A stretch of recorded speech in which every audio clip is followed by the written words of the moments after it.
Great. While that's happening, Nick Parker is going to join us in a second. So CV Mornings, for those of you that are new, I'm going to give you a quick intro. So the Center for Social Innovation was started about 16 years ago. We're a space, a community, and a launchpad for social entrepreneurship and social innovation. About 1,000 organizations, startups, businesses call CSI home, and they're all working for people and planet. That's our mission. And those 1,000 organizations represent about 3,000 people, and they generate about $250 million in annual revenues. We're a big, vibrant community, really proud of the work that we do. If you're new to CSI, Zoya, do you mind just popping our link in the chat? You can find more information at socialinnovation.org. Climate Ventures is a program within CSI. So we are a program, we're a space and a community for climate solutions within CSI. We've been around for about a year and a half, and we have about 55 members that call Climate Ventures home. We also have about 40 expert advisors that support those ventures. We put on events like this, we offer coaching. And again, we're all about creating a home for people that are working for climate solutions and for climate justice. So that's Climate Ventures. So if you don't mind popping that URL into the chat, thank you. It's there as well. Great, okay, cool. What else do I want to say? I think so is Nick rejoined yet? Not yet. He's in, he said he was in. Okay, I'm just gonna do it again. You're a key part of this, Nick. Where are you? Nick, come back. Okay. Yeah, I see him. We need him to show up as a panelist so that he can show his video. So we'll see. So that's CSI and Climate Ventures. If you have questions about that, we've popped the links in the chat, and then as well, you can email me or contact us afterwards. So we always start our events, even if they're virtual, with an acknowledgement of the land that we're on. So I'm speaking here from Toronto, and I want to acknowledge the lands and the history of the Haudenosaunee and Anishinaabe peoples, particularly the Huron-Wendat, the Seneca, the Petun, and the Mississaugas of the Credit River. So maybe while I'm saying this, actually, I thought it would be cool if in the chat you can pop in where you are today. So I'm sure there's lots of people from Toronto. But as well, if you know, so where you are, and as well, if you know the lands that you're on. If you don't, I encourage you to find out. I can also send a link on how you can find that out. So if you can pop in the chat there, that would be awesome. I'm on the go train, great. Yeah, I encourage you. Toronto, awesome. Hi, Erin. Hamilton, cool. Well, Brent, I'll send you a link to find out.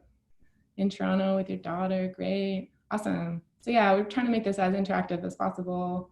Hi, Heather. Tremblon, great. Okay, cool. It's great to see where everybody is.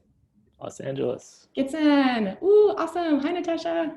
That's great. I'm from the West Coast, so I'm a little bit biased to that. Great. Cool, okay. And then I also want to acknowledge that, yeah, times are tough. So I'm thinking of, well, everybody that's struggling right now, but particularly Indigenous people and those in rural and remote communities that are particularly vulnerable right now. And given our topic today, people that have also been affected disproportionately by the system we have created. So those that are suffering disproportionately from resource extraction and from environmental racism at the kind of heart of our current system.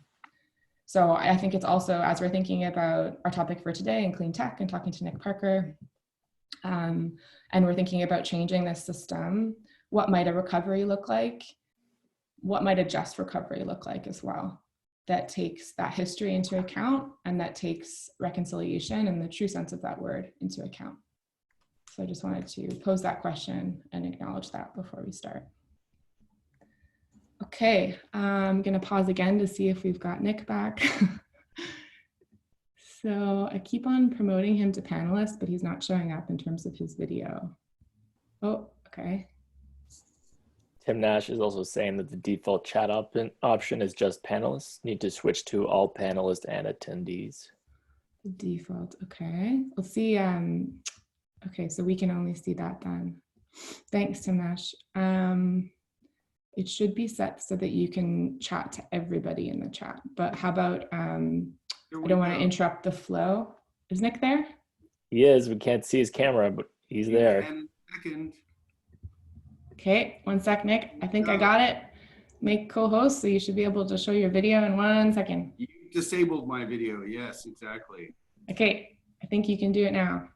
All right. Hey, hello. Awesome. Awesome. No worries. I was just doing an intro.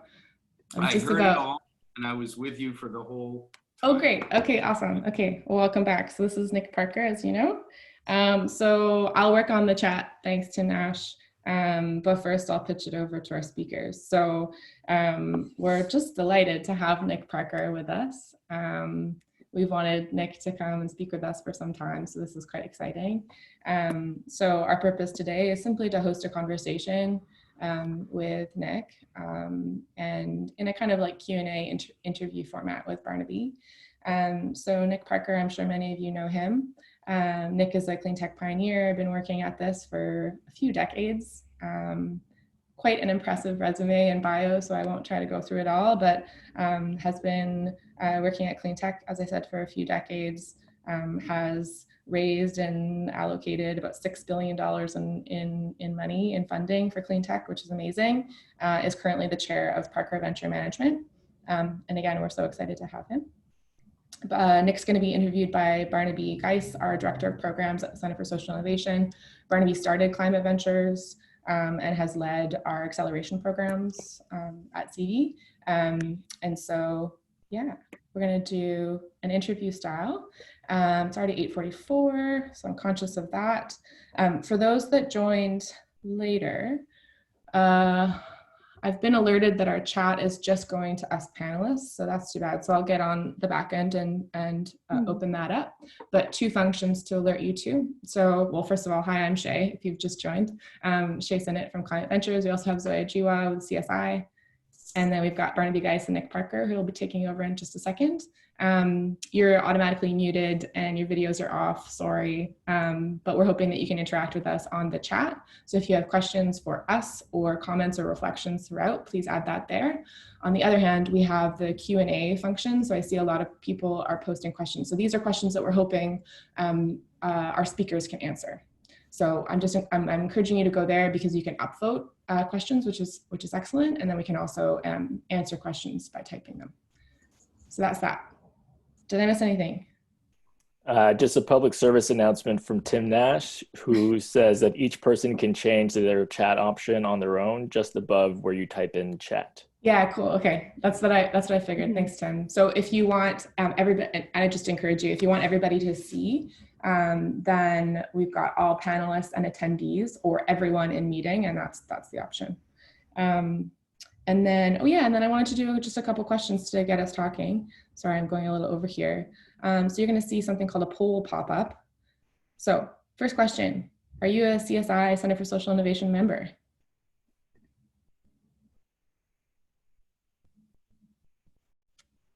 Okay, you should be able to see a poll. Panelists, you can't see it, sorry.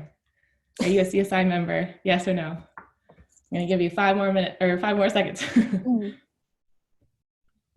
People can't see the poll though. They can't? No. They're saying that in the chat? Yeah. Damn it. Okay, maybe it's not working. Are you sure? Yep. The poll has been delayed. Okay, give it 5 more seconds.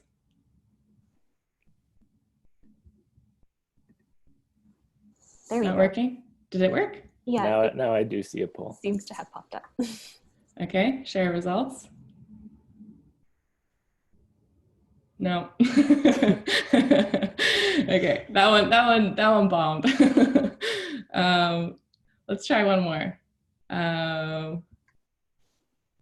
So another one that I wanted to ask is, how did you hear about today's event?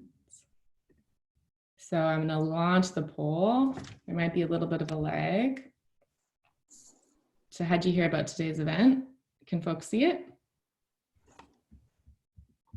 All right, let's just abort and move on.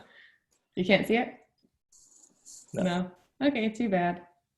So one question we did want to ask, which we thought would be cool, would be how experienced or knowledgeable are you with clean tech? So are you a newbie?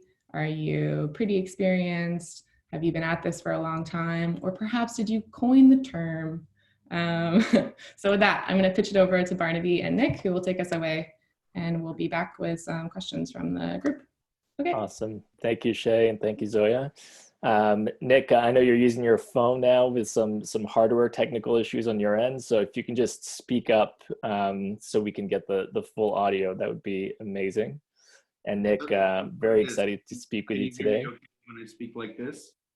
Yeah, it's not, at least on my end, it's not super clear. So you'll just have to, you'll have to project. We'll make that work perfectly. Awesome. Thank you. That's better. Yeah. Yeah. So Nick, as Shay mentioned, you have a very impressive bio. You've created funds that have raised billions. You were chair of the magazine Corporate Knights. You've advised everyone from startups to the Chinese government, authored books, and you are widely credited with coining the term clean tech. So to get us going, tell us a bit about your journey. When did your interest in technology and sustainability start? And how did you end up becoming, I guess I would say, a pioneer of the clean tech sector? Well, thanks, Barnaby, and thanks, Shay, and thanks everybody who's on. And as somebody noted in the comments, what's a day without technical challenges? So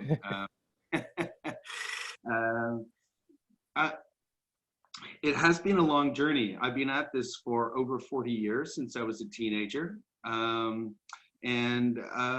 think I was very much influenced by my childhood experiences in the Middle East. I grew up in Cyprus, at the time, the Apollo mission to the moon was a big thing. And so I had a big map of the planet Earth in my bedroom. And I also grew up in Cyprus, where there was United Nations peacekeeping operations. And that becomes very relevant in my adult life when I see that you can take an institution, i.e. Soldiers, and rather than using it for destructive purposes, you use it for constructive purposes. And I often see that with the tools that are available to us in the capitalist economy, like a stock market that can be used to fund deforestation, or can be used to fund wind farms, if you get my metaphor. Mm-hmm. So I guess my journey, Barnaby, has been a long journey of learning, not only in the climate space, but in international development, arms control and disarmament, all the great issues of our time.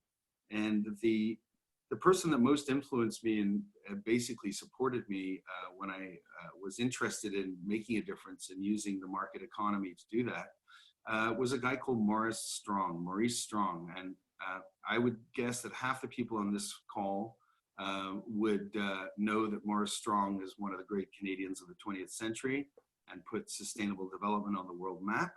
And the other half of us would not know how to spell his name or even have heard of him. But Maurice Strong was the guy behind the 1992 Rio Earth Summit, and was also an entrepreneur and a business person.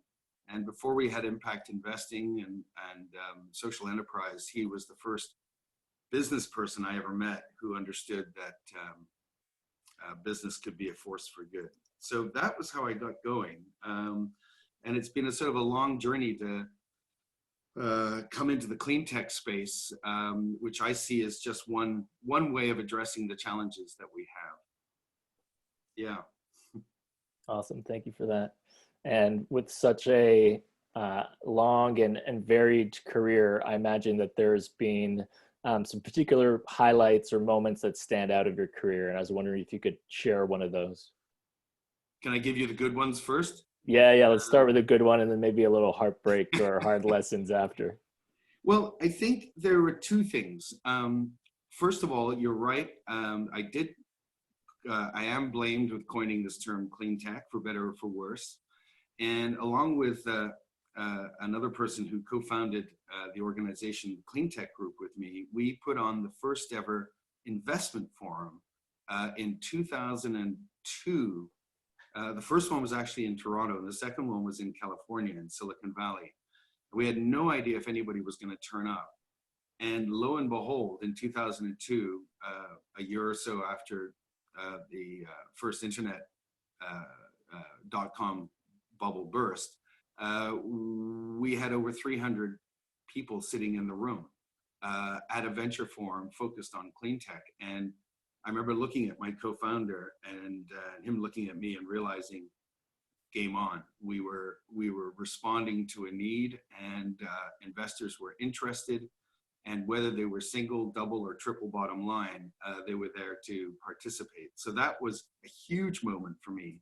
But that moment was enabled by a moment a year before, when I had been involved in taking a company called Evergreen Solar public on the NASDAQ in the stock exchange in the States.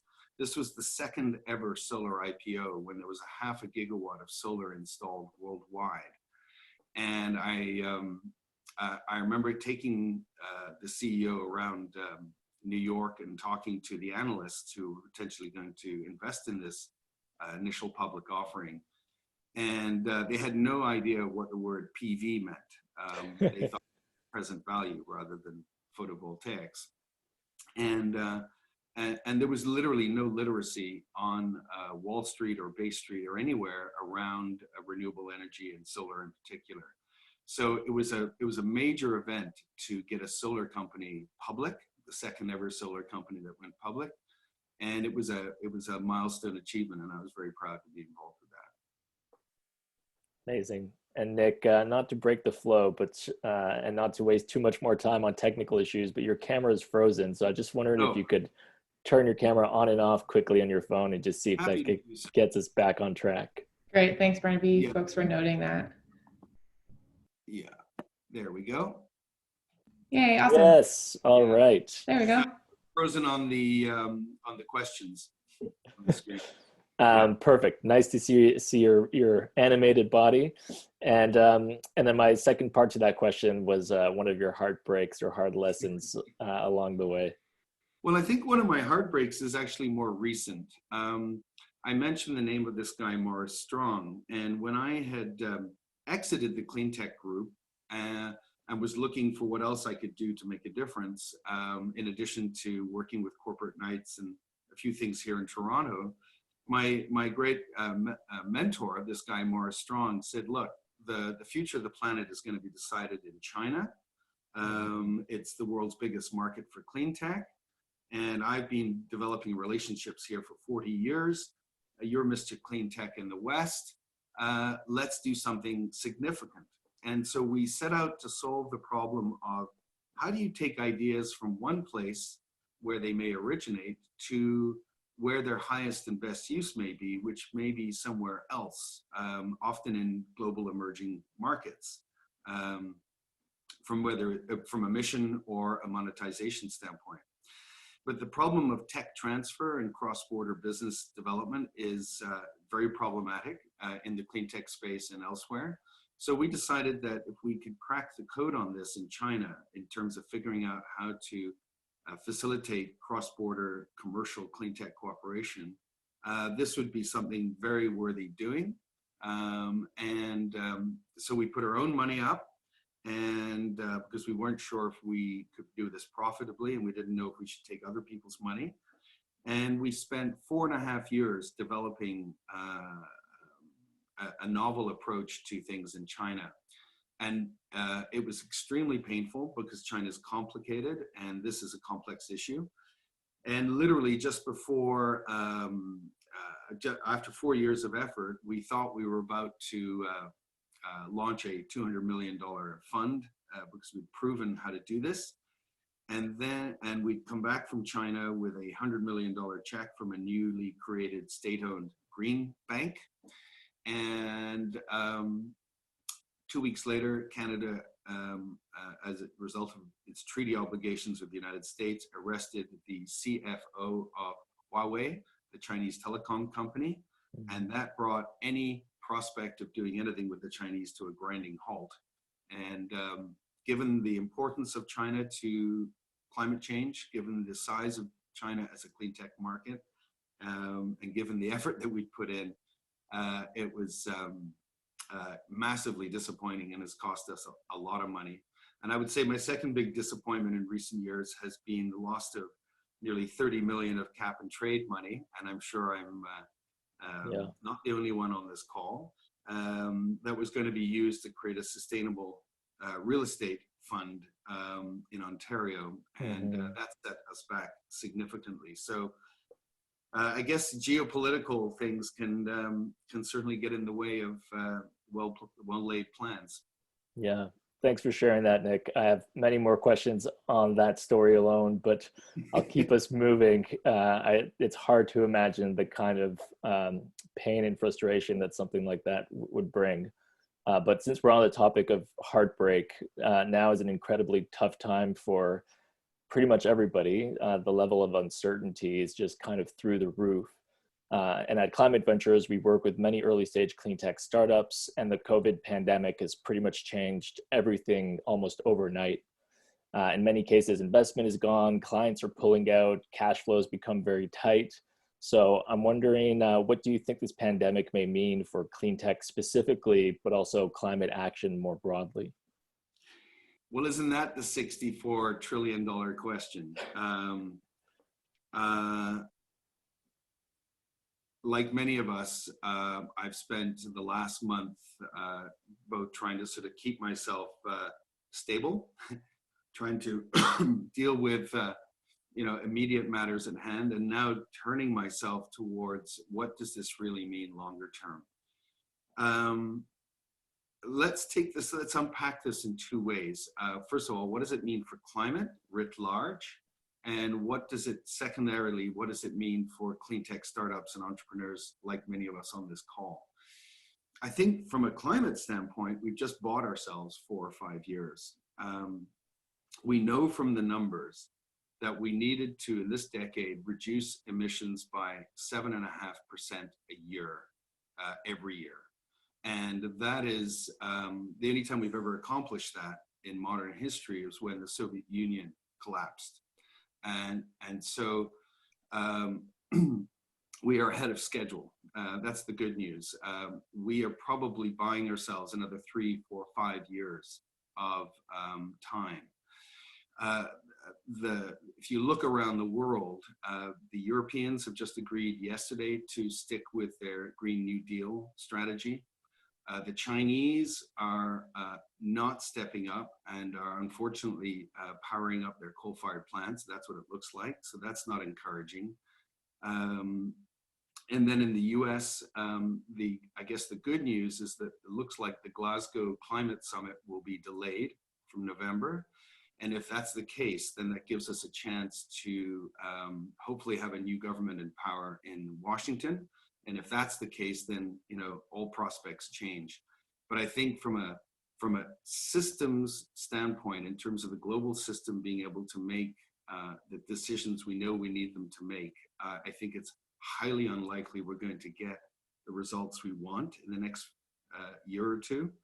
That said, as I think all of us would agree, there is a chance to reset the economy in new ways.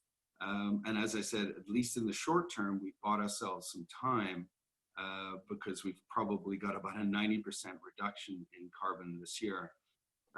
In terms of entrepreneurs and specifically what this means, I think we're looking at a sort of a 30, 90, 365 scenario.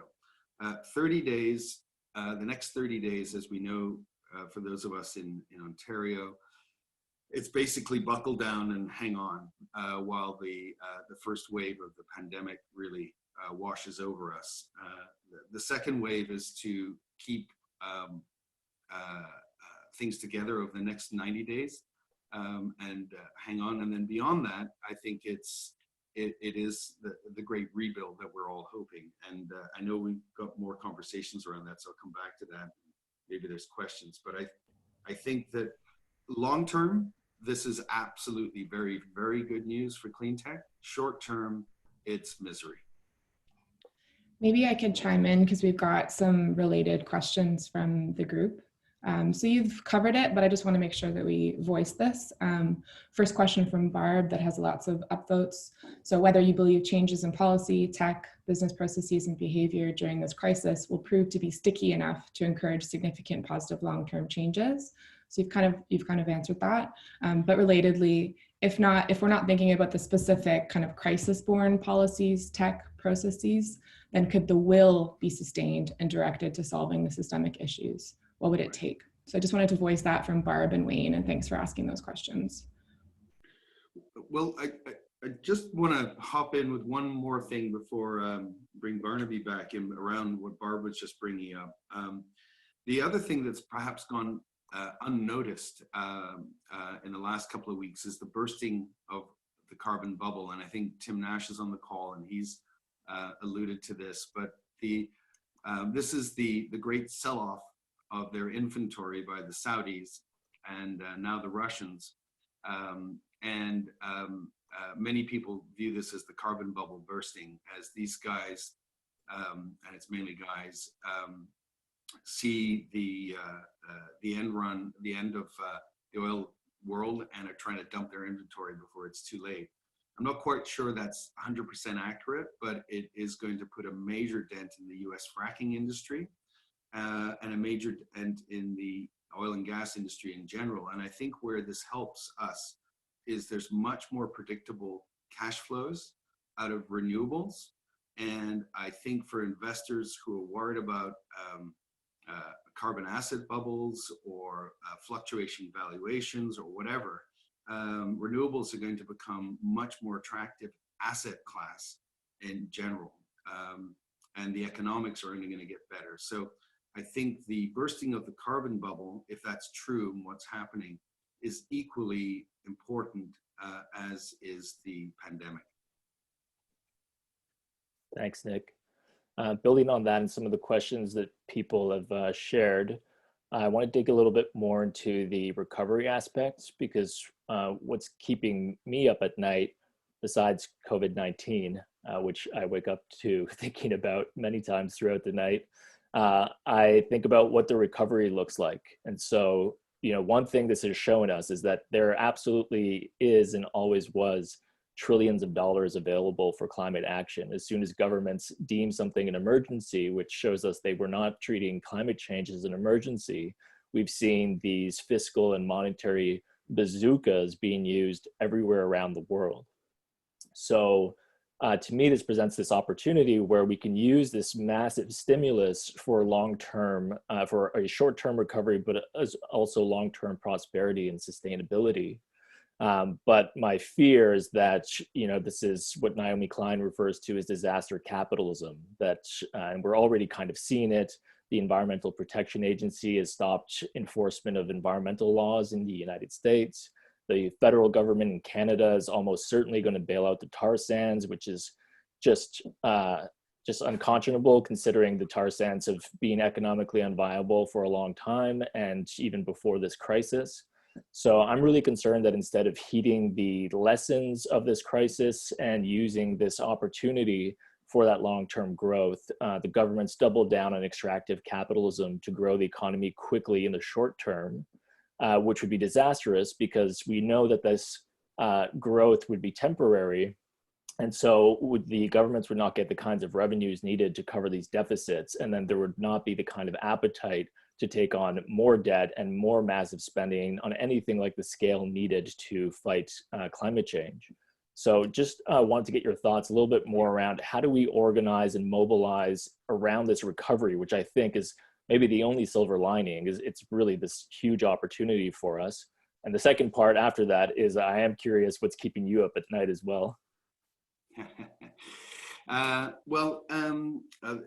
Very well framed and very well stated, Barnaby.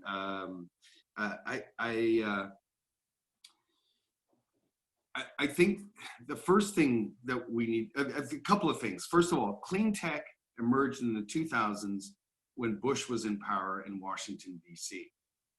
The long-term secular economics of clean tech, broadly defined, will ultimately, innovation is going to ultimately trump regulation. We're on a long-term trajectory, and we shouldn't forget this. And the economics are now getting very compelling, especially if we start to bake in issues like resilience into economic planning. That's one. Secondly, I think it's vital that all of us remember that economics and finance, as we currently understand it, are not laws of nature. They're human constructs. They're things that we've set up to serve a purpose. And I think that we can, as you were alluding to earlier, suddenly magically produce trillions of dollars when we want to. And I think that there are many things that are going to stick as a result of this. But to get to your key point, which is how do we ensure this is not just more extractive capitalism when we get, get out of the crisis that we're in? I think we now know that we can challenge axiomatic stuff. We now know that even the most conservative amongst us understand the role of the state in the economy in terms of bringing us security. What we haven't agreed to is what leads us to long-term prosperity. And I think that conversation included in a broader conversation around the SDGs is vital. So before the pandemic, many of us, as a result of things like the yellow jacket provocation in France, realized that to address climate issues, we need to address social issues. And many of us concerned about social issues now realize that we have to address climate. Otherwise, many of the things we care about on the social axis will get wiped out. So I think the possibility is that we've got to paint a picture of how sustainable prosperity works. So for example, we know that we have a problem with affordable housing in Canada, as many countries, if not all, do. So, and yet we've got climate change as a priority. Well, how do we build affordable social housing that is low carbon in the materials it maybe uses, or is low carbon in terms of how it's powered and how people get to work? Indeed, how does the whole community work together, and how do you get social capital formation around that?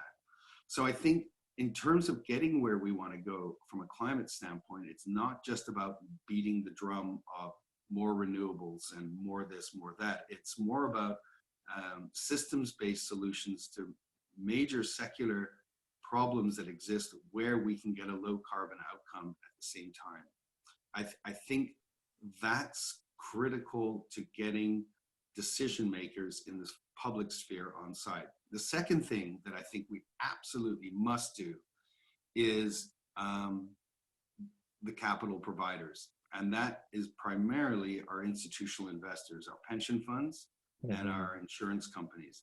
They have the capital. It's our capital. If you're a teacher, if you're a public servant, if you're somebody who's just paid insurance over your life, for one, you own these assets, and where they go will determine what kind of society we're going to have. So I think we've got to really turn up the taps on the institutional investors, that there is a way forward that is profitable, predictable, and will lead to sustainable prosperity, which is their obligation to their fiduciaries. So I think that's the key. Thanks, Nick. And just to our complex challenges. Yes, it is. Yeah. And I assume that is what's keeping you up at night, all the complexity. Well, you know what's keeping me up at night is we're in a chaotic time, but I don't believe this is chaos, in the sense that look at all these different things happening at once. You've got the Me Too movement. You've got the emergence of artificial intelligence. You've got the climate crisis. Are all these things random, or are we as a species doing all these things at the same time? So for example, we know we have to think more holistically in terms of getting systems-based approaches. That comes more naturally from a feminist perspective. And so if that's the case, yes, Me Too is about human rights, but it's also about injecting and ingesting into our society a more feminist approach, which will hopefully give us more systems-based approaches. Take, for example, AI. recently with somebody in Montreal, we've been doing research on AI. In Canada, we self-identify as being very good at things like deep tech and machine learning and so on. And in fact, many Canadian clean tech companies have been applying this, from MindSense in the West Coast to, let's say, MyoVision here in Ontario. And yet, if you go to the federal government and say, why are we good at AI? Why do we care about AI? And how does this relate to the emerging clean economy? There's no answer. You go to the Vector Institute, they say, no, we don't focus on clean tech. You go to the Clean Tech Hub in Ottawa, and they say, no, we don't focus on AI. So we need to find better ways to bring our different capabilities together. And I guess this is an extension of the previous example around housing, that we can't afford to do things in silos. We have to bring them together. And that's what I'm thinking about a lot. How do we synchronize the secular with the sustainable? Thank you. Yeah, I've been reading a lot of Jeremy Rifkin recently, and that's in the same vein as his argument around a third industrial revolution, which now he's kind of renamed and incorporated into a broader context of the Green New Deal. Yeah, and of course the converse of this is that these technologies are used in ways that we don't want. And you know, as part of the extension out of where we're heading here is, on one hand, we don't want to bail out Alberta in a way that's not going to lead to long-term prosperity for them and the world. On the other hand, you know, we've got major privacy issues emerging, and what I would love to see is that we can turn the tables. And yes, if we're all being watched, okay, maybe that's the price we've got to pay in a post-pandemic world. But on the other hand, it means that we can watch the decision makers, the judges, the cops, the public servants, and the corporate leaders that are stewards of our assets. And we need to be watching them and using this ability to see more deeply into what's going on out there as an opportunity to hold them accountable. Thanks, Nick. To the audience, I am monitoring the Q&A, so I'm trying to incorporate your questions, and then we'll do a nice break or a little pause a little later, just so we can really make sure I haven't missed anything.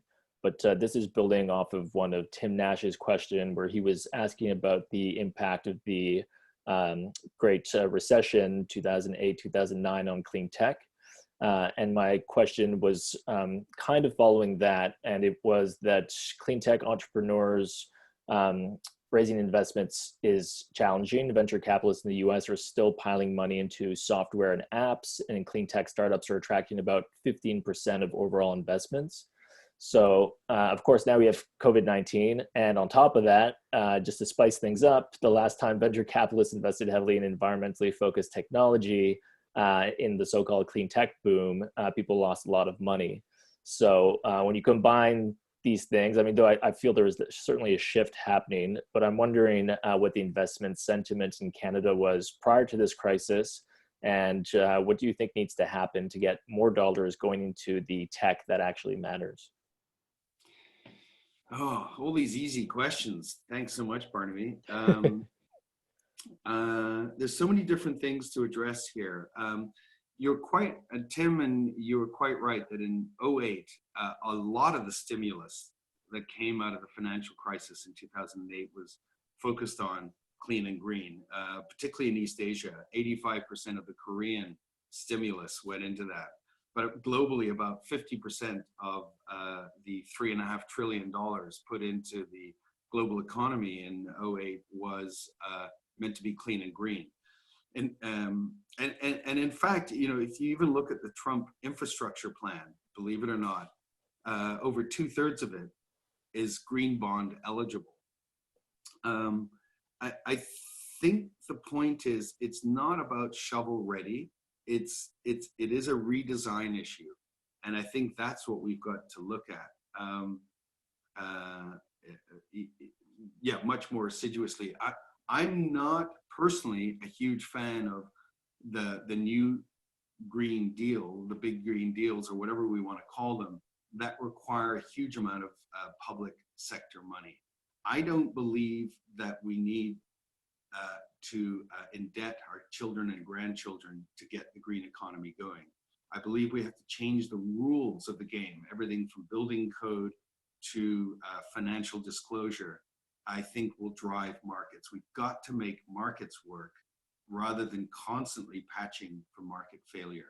And I think that's the key here, is to make markets work, because that's where the capital is, and government is going to be increasingly overwhelmed as systems upon systems collapse over the coming decades.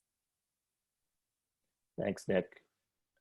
Man, I'm scanning the questions and the audience is not making it easy. There are so many great questions, and also in many different worthy directions to explore. So I'm going to. Do you want help? I'm looking too, but yeah, it depends on where we want to take the conversation. So we're at 9:18. I say we should call it by no later than 9:45. But yeah, let me know if you want help. Sure. I see two questions that are a little bit related. Well, I'll ask one around labor, because I feel it's such a key part, and this is building off of a question that Wayne Miranda asked. You know, when we look at just this week, the announcement in Alberta, they're putting, I think it's 1.1 billion US into the Keystone pipeline. You know, I mean, anyways, I'm sure everyone on this meeting feels the same way about that. But what kills me is that they always tout jobs, but what we're talking about when we build a pipeline are these short-term jobs to basically bring a product that probably won't have high demand for the price point that it needs to be at. So labor is such a key part of it. And when we look at the Green New Deal, a just transition for workers is a key part. So Wayne's question is, how can we scale groups like Iron and Earth and others helping fossil fuel workers enter the new energy economy? And relatedly, how to scale demand for those jobs, more grid scale solar, wind, geo, deep retros, etc. I'm often playing with a thought experiment of would Alberta's premier operate as he does if no one was employed in oil and gas? Well, first of all, thanks, Wayne, for that. If the people on the call do not know who Iron and Earth are, I just want to pause for a second and shine a bit of a light on them, a bit of a shout out for them. So Iron and Earth are a group of oil sands workers who could see the future coming and didn't want to be victims, and wrote a white paper, and this is people who are not educated, university educated, I should say, wrote a white paper on how they wanted to be retooled. So people who know about horizontal drilling could become maybe good at geothermal, for example, or somebody who's good at making boilers could be repurposed to some other sustainable energy area. And they've done great work in this, and they have a very clear vision as to where the opportunities are. Unfortunately, the union that represents those workers is the same union that represents the coal workers in places like Pennsylvania, and has not been as supportive as one would have hoped. So the challenges are not always on the conservative end of the business world, and the challenges can often be on the conservative end of the labor world, and that's a harsh truth to accept. I think the answer to the question in part is, and it comes also to your question, Barnaby, about capital. I think actually the amount of money coming into clean tech, both globally and in Canada, has been pretty impressive in the last few years. Certainly in Canada, we've put a lot of things in place to help finance things, although obviously in Ontario with the CV program, we got kneecapped by Doug Ford.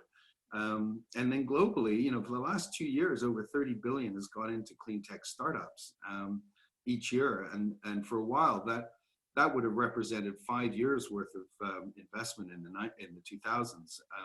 So I don't think there's a shortage of capital going in. I think it's the demand side that is really the problem in the system. It's the innovation is there and it's going to get better. It's how do we get the demand side? And this comes to both the near-term challenges that startups are facing, as well as the question that Wayne posed, which is, I think the capital that's required now is not so much capital that needs to go in to develop things, although I know there are people on this call that will need that capital, but I think it's more demand side. How do we pull stuff in? How do we get the procurement happening? How do we get the purchase orders?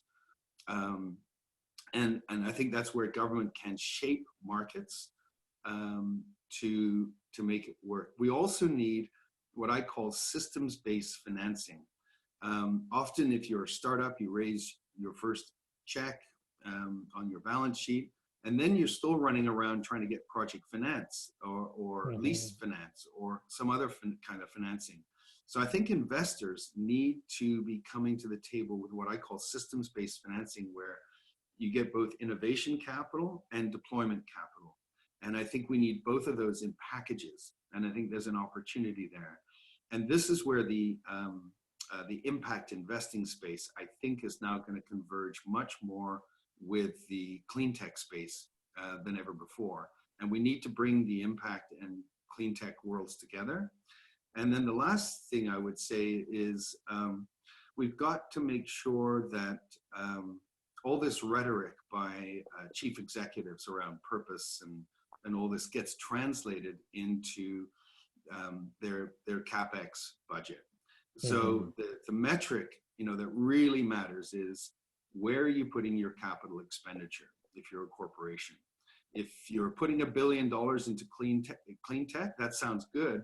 But if that's 1% of your capital budget and the other 99% is going into stuff that is not sustainable, then that is just not defensible anymore. So I think we've all got to be much smarter at looking at where people are putting their CapEx budget and pressuring them to make the right decisions to procure from innovative companies, particularly Canadian-based. Great, thank you. And one observation, just to build off of what you were saying, obviously we work within this kind of clean tech and support ecosystem. And I think all those kinds of changes that you outlined are great. And another one that I've seen that that just kind of always bothers me is just how much support is going to the innovation as the invention.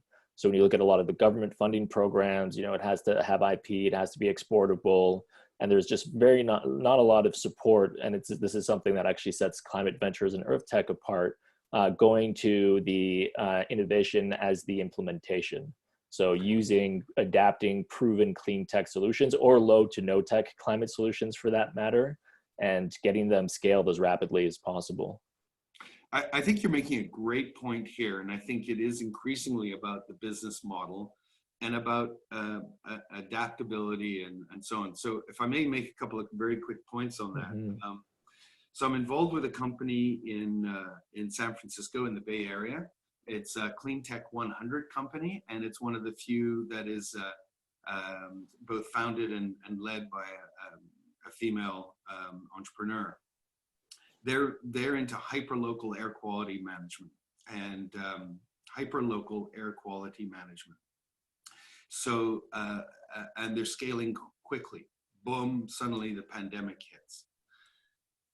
They're pivoting, and now they're realizing that their hyperlocal air quality management technology can also identify where there's economic activity.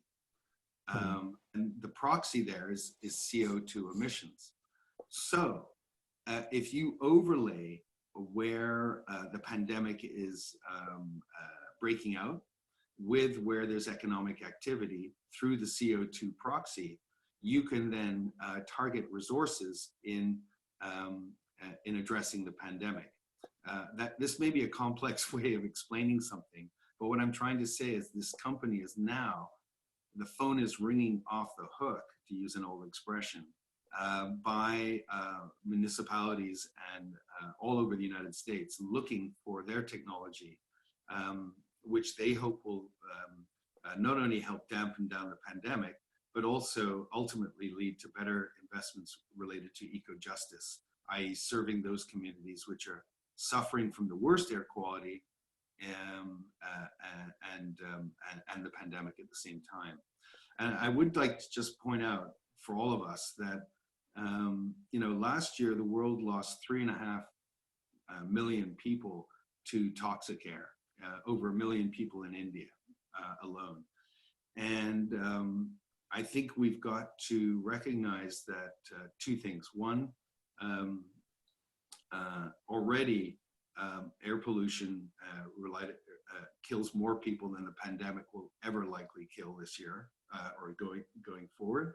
And secondly, we need to tie that into the strategies that we're proposing for a Green New Deal of one kind or another.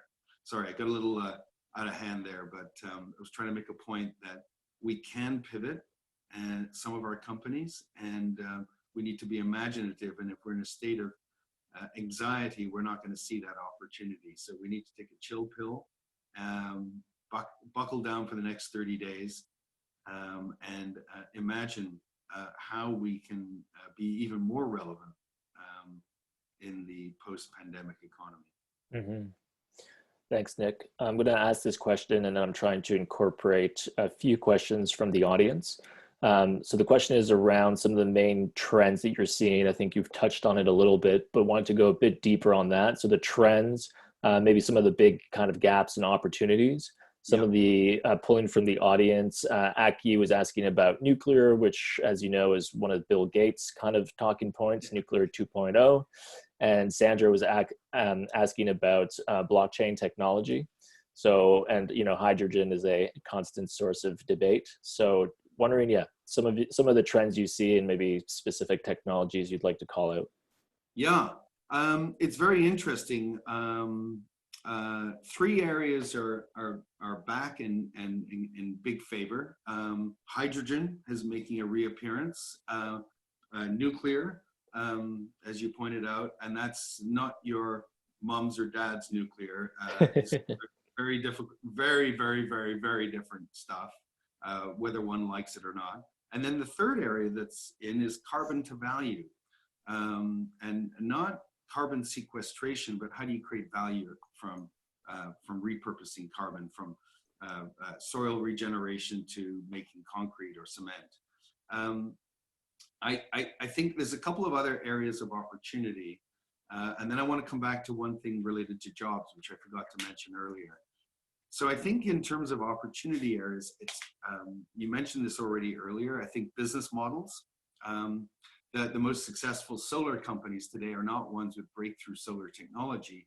They're the ones with business models, whether it's a company like Mcopa in leading the pay-as-you-go solar revolution in Africa, through to a company like Solar Mosaic in California, which is making solar home systems viable through their business model. So I think business models matter. Secondly is storage, energy storage. It's coming along. Battery prices have dropped 85% in the last decade. And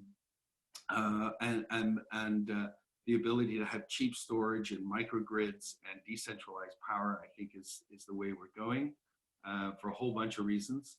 And then 2 other areas. One is related to, the big one is related to ag and food, both as the localization of production, and I think this is post-pandemic is going to be a major shift, but also in terms of storing carbon and land use. I think land has not gotten the attention. And then last but not least is, again, using our knowledge, the knowledge that we're generating in areas like AI and blockchain and genomics. So around blockchain, I'm a big fan of blockchain, not a big fan of cryptocurrencies and Bitcoin, but a big fan of blockchain in terms of transparency and in terms of making the decentralized energy system work. And there are real examples of this all over the world where blockchain is being used, I think, effectively. And again, it's another area that we as Canadians like to identify as leaders in. But if you look at blockchain or AI for the SDGs, we're not leaders. And I think this is a great shame as Canada, because I think this could be our calling card. The one thing I want to mention from earlier that I forgot, which I think is relevant here in terms of our advocacy, is around jobs. So in 2008, when I was running the cleantech group and all the stimulus money was coming out of Washington and Ottawa and elsewhere, we did an analysis about the job creation potential of venture capital, cleantech VC into, and we, this work was done in partnership with a group called E2, Environmental Entrepreneurs, which is affiliated with the National NDRC, NDRC. And basically what we showed was through venture capital, and it could be social purpose venture capital, we were able to create way more jobs than through direct government stimulus. And I think that we need to update this analysis and see if it's still true. But I think if that is true, it's going to be it's going to be a powerful tool in convincing government that the best way to stimulate, one of the best ways to stimulate the clean green economy is to put more risk capital into those startups that are showing promise. The analysis is that the private sector through innovation capital can get a lot more jobs created and enduring jobs, not just short-term metal bashing like we found with the FIT program in Ontario, than massive government public works stimulus. Perfect. So we're at 9:30. So just to give the audience a little remaining schedule, I'm going to ask one question, then we'll pick a couple questions from the audience, and Shay will help, Shay and Zoya will help us choose those questions.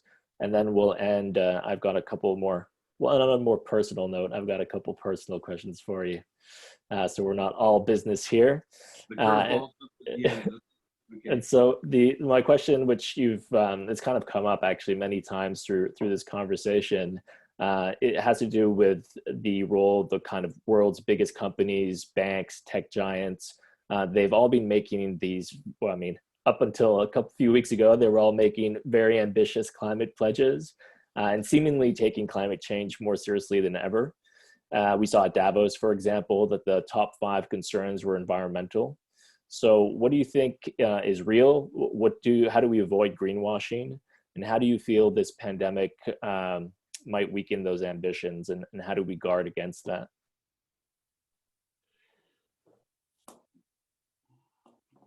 You know, one of the challenges we have in Canada is that many of our companies are subsidiaries, they're branch plants. And so the CEOs, you know, what they have to say doesn't really add up to a heck of a lot.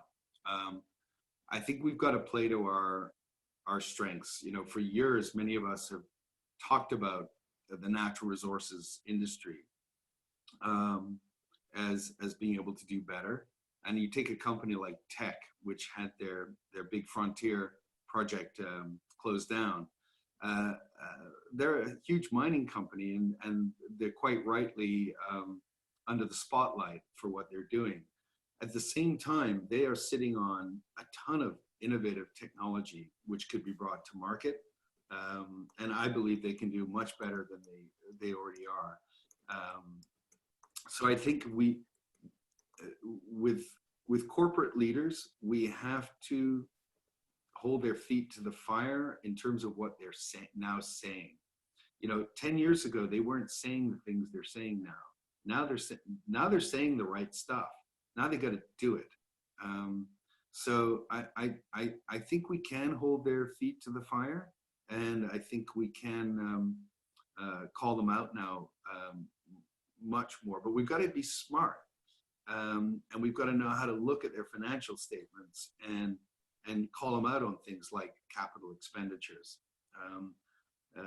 So that's I think the opportunity, and I also think there's a new generation coming through that will be taking over these major corporations, but not all of them are going to make the journey. The metabolic rate of change in terms of who's on the Standard & Poor's 500 gets faster and faster. I think the average time a major corporation can stay in the top rung now is about 5 years, whereas 2 decades ago it was 10 years. So which companies are going to be around? And then the last point around the tech industry. Two things around this. One, I think the tech industry is basically divided into two worlds. There are those who are seen as part of the problem. Companies, well, I won't name, well, maybe companies like Facebook. Yeah. And then there are companies that are seen as being very much part of the solution, companies like Salesforce and LinkedIn. And these companies are very worried about their social license to operate being tarred by the same brush as the rest of the tech industry. So leading up into what now looks like will be a delayed Glasgow conference in COP conference in Glasgow, the tech industry was looking to make a major move, and people like the Collision event organizers, that's been now delayed in Toronto in June, were actively looking at ways in which they could mobilize the tech industry. And I think there's real potential for that. And I think there's real potential for a Canadian initiative around this, where we show what our tech industry is all about, which is the SDGs. And the SDGs, the Sustainable Development Goals, are a $15 to $20 trillion market opportunity. So why would we not want to build a tech industry around solving real problems for real people, including the climate ones? I think this should be our calling card in Canada. This is how we should attract talent. This is how we should grow unicorns. And this is how we should synchronize public policy around both secular tech trends, being good at AI, with specific sustainability trends like our climate obligations. Thanks, Nick. I'm going to go to the audience, and I know Shay's got a couple lined up, as do I. So I'll combine these two questions and then let Shay chime in. So one that I saw was with Andre, and well, I'm going to put Jans Kohler and Andre Forsyth's together. And so one, Jans was asking about, and probably a good place to maybe have started at the beginning, but kind of what constitutes clean tech, because it's not always so clear. And his example is, for example, gasifying plastic waste may clean the ocean, but release carbon dioxide into the atmosphere. And then Andre's question was, and I'll just read it. You talked about the need to increase systemic demand for clean tech solutions as part of the recovery, but minimizing public investment. By getting VCs and innovation capital to play a bigger role, do you not think a partnership of them working together in, say, a performance contract style partnership helps to create the demand and visibility to get sustained public buy-in while leveraging the power of VCs and impact investment? Wow. Trying to keep up with the questions here. Yeah. There's so much knowledge around this virtual table here. I'd love to continue this conversation in other ways, and in fact, I perhaps after this call, we can look at how we can continue on as that would be great. Navigate our way through this, because I think Yeah. there's a lot of insight around this table, and I think people are asking questions from a position of relatively well informed. So the definition of clean tech, short version, doing more with less. I think historically, when we first came up with the taxonomy, it was very much around how do we use resources of all kinds more efficiently, and how do we substitute for them, and so on and so forth. But I think the definition of clean tech has evolved, right, and needs to evolve, and other people use different terms, of course, around that. I think my vision was always clean tech inside, to use the sort of Intel analogy with microchips, that we basically, everything needs to be clean, whether we're making eyeglasses to lemon juice squeezers to building the energy infrastructure to power all that. I think it's, I think we could reframe this, but I think what is important is that clean tech covers everything. You know, how do we make furniture? How do we build cities? And it's a design issue. And the reason we coined the term clean tech was that it wasn't about clean up, it was about clean by design. And with increasingly the economics lining up behind that, whether it's economics from putting a price on things or just improving the performance of a particular service or good. In terms of the sort of creative thinking that was being put out there, there's a lot more room for creative thinking here. If you take Ontario, and this is to the point earlier about marrying up venture capital with performance-based contracting and things like that. In Ontario, we all know that we've got a hollowing out of the manufacturing sector. At the same time, we have a lot of plants who also have permits. We have testing facilities. We have all kinds of infrastructure around the manufacturing economy. At the same time, for startups, it's very hard to get that initial pilot done or to finance getting that initial pilot done. So I think there's an opportunity to bring together the increasingly underutilized industrial manufacturing capability we have in Ontario, with all the permits and all the things that come with that, with this nascent startup ecosystem that we also have, to get that first project done, that first purchase order, in order to then be able to scale beyond that. So I think there are many of us with many ideas, and I'd love to see them put into the mix, played with, and then presented to decision makers in short order. Awesome. I think Shay's got a couple questions lined up. Yeah, so I mean, well, there's a few different directions we could go. Lots of great questions. Thanks, folks, for chiming in. Maybe just following that line of thought around the tools we have, and particularly at this time with decision makers. So one question from Aaron Law that was upvoted like 8 times. So I'm going to ask this, and then I'm going to build on it from a couple different directions. So could green strings attached to government bailouts at this time of industry sectors, assuming it'll happen, be an effective way of advancing climate change mitigation efforts? But building from that, I'm seeing a couple of questions around like leveraging public power. So from Natasha, someone working on Crown land, I want to know how government and licensees can be encouraged to procure clean tech solutions. So the question of like public procurement. And then relatedly to like specific questions around regulation, where does the building code need to change, that sort of thing. So I'm just wondering if you can expand a little bit on the time of now, and then also public. Yeah, I don't know if I can do justice because, you know, having just said clean tech touches everything, how you deal with things in the built environment will be different than how do you deal with things in the consumer marketplace, right? So, you know, in the consumer marketplace, you know, just putting a tobacco type label on something and saying it's toxic or what its energy intensity is, that in itself could do stuff. The built environment, you know, getting into the building code is so specific. You know, how do you ensure, for example, that all new homes or communities are built with charging stations? Things like that. So it's very complex to get into this, and it's hard to get into this in detail. But I think the key point is that everybody wants to get at here is how do we make sure that those who are putting public money to work to bail us out, put it to work in a way that's sustainable. I think this is what's come up several times.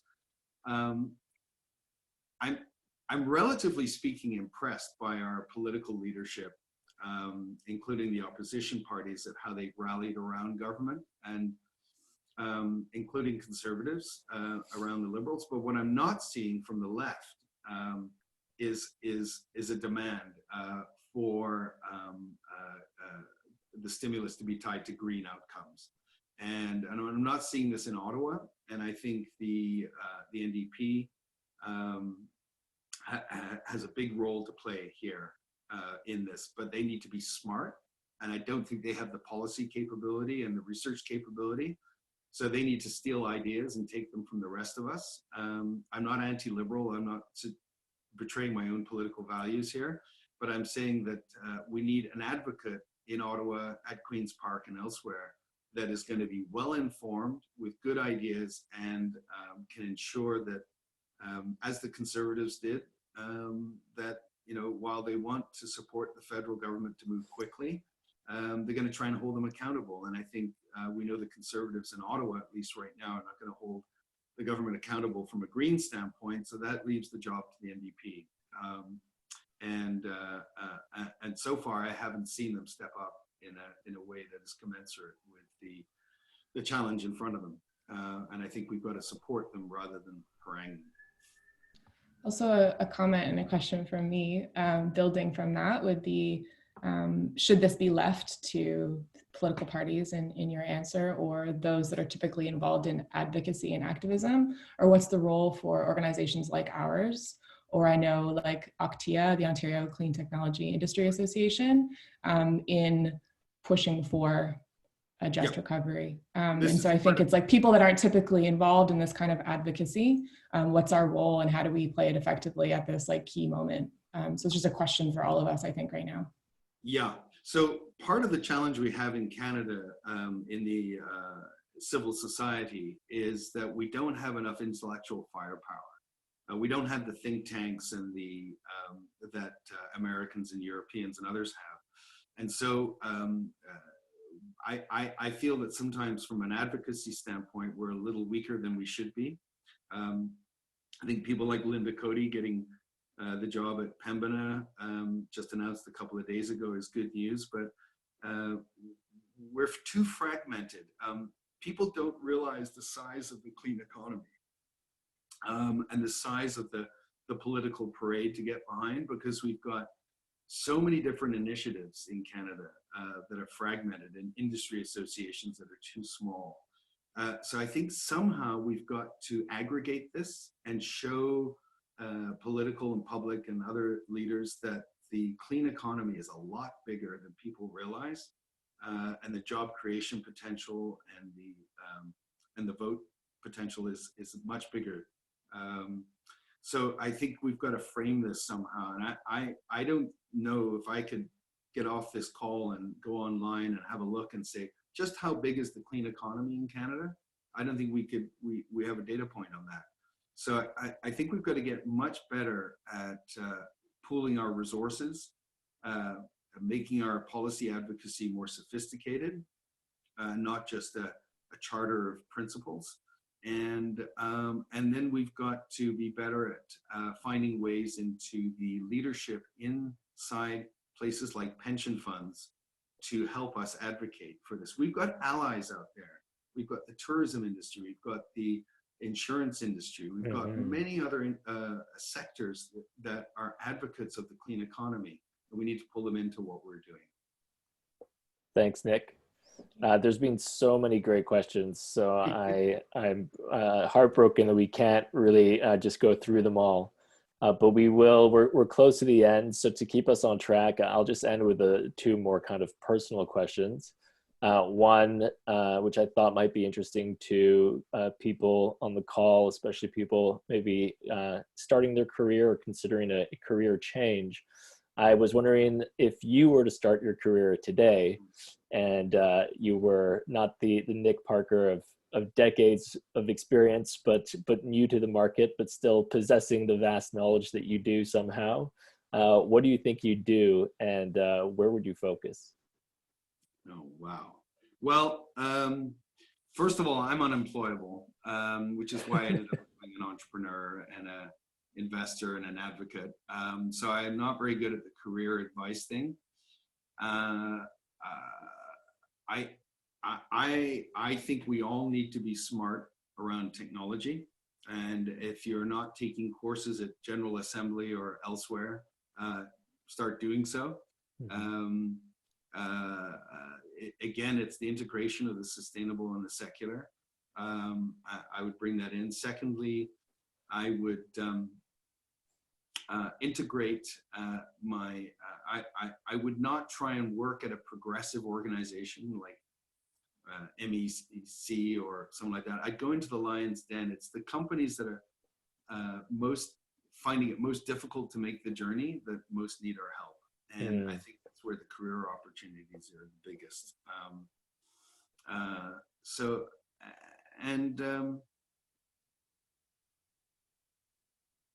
It's a really difficult one. I don't think there is a career today. I think there are vocations and callings. And the only thing I would say to somebody who's really young is trust yourself. Trust your intuitions about what's wrong, and trust your gut feelings about what is the way to move forward. You'll be wrong 10 to 20% of the time, but you'll be right 80% of the time. And that's probably 50% more than you think. Yeah. And if I could build on that, Nick, I think another skill that we all need to master in a time of instant gratification is patience. Because if you're going to go into the lion's den, if you want to go work at a large bank or even a mining company or something like that, it's going to be a long, slow, strategic push to start to create the change from within, and super necessary. But we have to be patient and able to withstand the pressure and the time and the disappointment when change doesn't come as fast as we would like it to. Yes. And then my other question, Nick, I've had the pleasure of getting to know you a little bit outside of this call, and I know that you have a meditation practice. From some of our previous conversations, I would at least describe you as a spiritual person, and I know how much you value your time in nature. So as we're all kind of coping with being locked in our homes and dealing with all kinds of stresses, I was wondering what your practice looks like now in the time of COVID-19. That's a great way to end this. I should just, since you mentioned nature, that cleantech was coined on a canoe trip in Algonquin Park, and most Canadians would not know that. I wanted to ask. That's so great to hear. Okay, I was going to ask, how did it come about? Cool. Yeah, and I don't think that's a story that's well known enough, but that's okay. It's funny, in closing here, folks, my neighbors and friends and family have said, oh my gosh, how are you dealing with the anxiety and the panic of the virus? And I said, well, actually, now you know how I felt for the last 20 years around the climate crisis. And in a way, I feel like I've, like many people, been holding space and for many years, and have found it extraordinarily difficult to do that. And now I feel almost unburdened. I feel like we're all in it together, and we're all going to get out of it together or not. I think we will. So my level of sort of panic has actually dropped precipitously relative to others who are feeling the anxiety right now. I think sitting in silence is immensely helpful, and this is the Great Reset. We all know we've been sent to our room to think about it, and there's something about going quiet that brings up fresh thinking and creates space for creativity, and that's what we all need right now. And so I really encourage all of us to take time in our day to go quiet. Thank you so much. I'll go quiet. Thank you so much. Should I wrap this up? Sure. I can see what's coming up on the screen here, and I think there's a huge appetite for an ongoing conversation. Yeah, and, it seems like I'd it. love to see how we can be part of enabling that. That'd be Sounds great. fantastic. I will definitely follow up. So yeah, lots of positive feedback coming in on the chat and requests for this to happen in a more ongoing way. So I will follow up about that.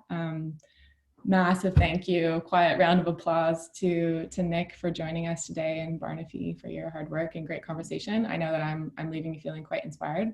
Lots of people saying they're leaving feeling very inspired. Yes, we agree. So I'm going to follow up for those of you that are registered from the Eventbrite. I'll follow up with a quick feedback form, maybe questions around should we do this again and how, as well as a recording from today. I'll also figure out how to capture all the questions that were asked because they were so great and send them too.